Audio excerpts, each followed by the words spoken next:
কদম্ব ডালে বসে কে ডাকছে? ময়ূর। ময়ূর ময়ূরীকে ডেকে বলছে, ও ময়ূরী। ময়ূর ডাকে ক্যাও ক্যাও, ময়ূর ডাকে ক্যাও, ময়ূর ডাকে ক্যাও ক্যাও ক্যাও ক্যাও ক্যাও ক্যাও। ময়ূর ডাকে ক্যাও, ভাঙলে কেও।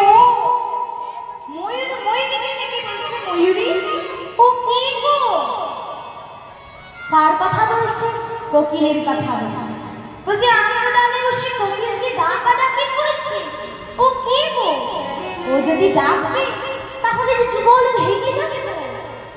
তাহলে আমাদের রাধাশ্যামী, আমরা যে এত সুন্দর মধুর যুগল শুরু করেছি, সেই যুগল যে ভেঙে যাবে গো ময়ূরী। আর কে ডাকছে? ময়ূর তো ময়ূরীকে বলল।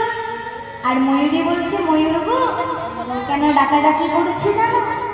কেননা আমাদের রাধারানী তো কুলবধূ, ঘরে পড়ে আছে। তাই তারা যদি এসে রাধার সাথে একত্রে দেখে তাহলে যে বিঘ্ন হবে গো, সেই ভয়ে তারা জাগাচ্ছে। আর কে ডাকছে? আর